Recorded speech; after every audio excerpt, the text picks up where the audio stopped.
Hi there, my name is Dr. Marcus Collins. I'm a marketing professor at the University of Michigan and a best-selling author of a book called For the Culture.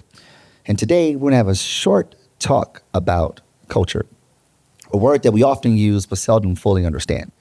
I mean, here at CAN, everyone talks about culture. If there were marketing bingo in the world with regards to the jargon we use, it'd probably be KPI, authenticity, and culture. Maybe not in that order, but culture is a word that we often use, but seldom fully understand. And that's actually understandable because culture is this abstract idea. It is esoteric. It's all around us. It's omnipresent, which makes it quite difficult for us to define. But one thing we know is that there is no external force more influential to human behavior than culture, full stop. We know that quite well. However, the inability to articulate it in a way that is concrete, our inability to identify language that is universal prohibits us from fully tapping into the power of culture. That is, without a good Rosetta Stone, it almost becomes impossible for us to engage in culture in any meaningful way with any sustainability. So what is culture? Well, I think about culture through a sociological lens. My academic work sits in a field called consumer culture theory. It's a amalgamation of anthropology, psychology, sociology, and marketing theory. But I find myself squarely seated in the sociology literature. And of the many definitions that we use to talk about culture, I find myself gravitating to that of a gentleman named Emil Durkheim, one of the founding fathers of sociology. And he talks about culture as a system of beliefs, ideologies, expectations for people like us. Right? It's a system by which we demarcate who we are in the world and identify the expectations of people like us that govern how we navigate through the world. It's a system. It's anchored in our identity, in all of its intersectionality, in all of its multiple hyphenates, in all of its complexity, in all of its contradictions. Whether it's an identity referent that is individual, like I'm a professor, it's part of my identity. Whether it's a group referent, I'm in a fraternity called Phi Beta Sigma, it's a part of my identity. Or if it's an abstract referent, I'm a father of two little girls, George and Ivy, it's a part of my identity. And those things together help me carve out who I am, my personhood in the world. And we hear that and go, sure, that makes all the sense in the world. However, we typically talk about people through demographic labels, age, race, gender, household income, generationalisms. We use these monikers to describe people because they're easy and they're fluid, but they are not real. They're arbitrary and they are not accurate. Therefore, we don't really know people as well as we ought to. Now, why is that important? Particularly for marketers and creators. What's uniquely important because who we are informs how we see the world. That's why for some, a cow is leather, for others it's a deity, and for some it's dinner. Which one is it? It's all of those things, depending on who you are and how you see the world. For some, a rug is decor, for others it's a place of worship, and for some, it's a souvenir. Which one is it? It's all those things, depending on who you are and how you see the world. In the States, if a black cat crosses your path, it's considered bad luck. In Japan, it's considered good luck. But which one is it? It's both of them, depending on who you are and how you see the world. So because of who we are, we see the world a certain way. And because we see the world a certain way, we navigate life a certain way. The artifacts that we don, the behaviors that are normative, the language that we use. These elements, these mechanisms make up how we navigate the world. In fact, they are outward expressions of inward beliefs. Not because of what it is, but because of who we are. And because of who we are and how we see the world and how we navigate life, we express ourselves through shared work. Film, television, movies, podcasts, pottery, poetry, literature, dance. Brands and branded products become ways by which we peacock ourselves to the world. They're ways by which we signal our identity. They are receipts of identity. And we consume them not because of what they are, but because of who we are. Because of who we are, we see the world a certain way. Then we navigate life a certain way. We express ourselves through shared work. And the alchemy of those systems, or systems of systems, make up our culture.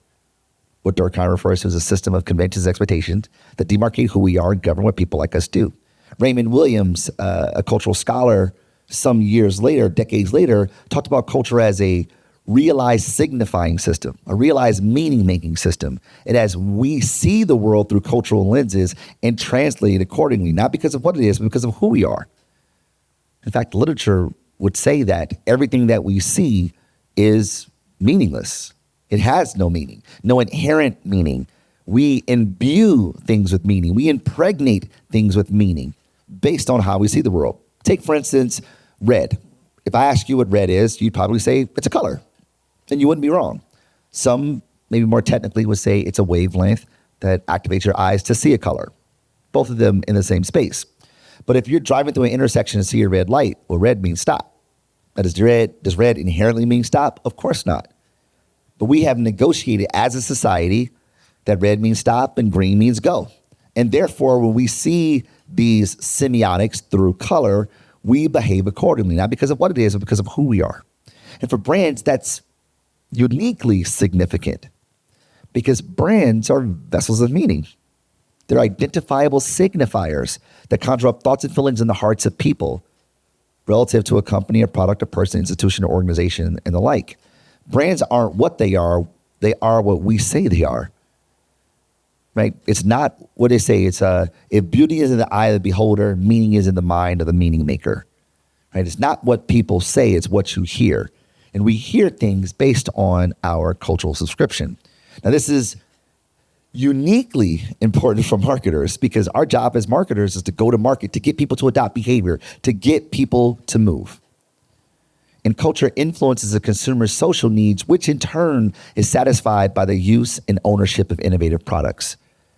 The clothes we wear, how we adorn ourselves, how we style our hair, what kind of car we drive, what kind of phone we use, where we go to school, if we go to school, who we date, who we marry, if we marry, where we vacation, what we eat, how we bury the dead, if we bury the dead. These things are all byproducts of our cultural subscription, not because of what they are, but because of who they are. And the better we understand that, the more likely we are to tap into it. The better we understand it, the more likely we are to participate in the influence of culture. But it requires a very important thing for us as marketers.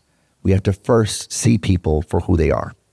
Not the boxes that we put them in, not the demographic labels that we assign them, but how they self-identify based on who they are, based on their personhood. And herein lies the tragedy of the age, as W.E.B. Du Bois puts it. Not that men are poor because we all know something about poverty. Not that men are wicked because who is good. Not that men not that men are liars because what is truth? Nay, that we know so little of ourselves. We know so little of humans, so little of humankind.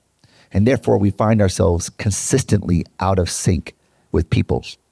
If we want to engage people through the power of culture, we have to first see people as people and then see them in their groups, in their communities, in their tribes, in their congregations, in their collectives. See them not as a place to take, to exploit, to tap into, but see them as a place to give, a place to contribute. Because when we do this, we tap into or we excite a part of us that is innately human, and that's reciprocity. And relationships are built on reciprocity. And I tell people about the brands that I use and don't use, not because I love the brand, but because I love my friends. So if you can help me be in service of people like me, I'm more inclined to use the brand to communicate who I am to people like me.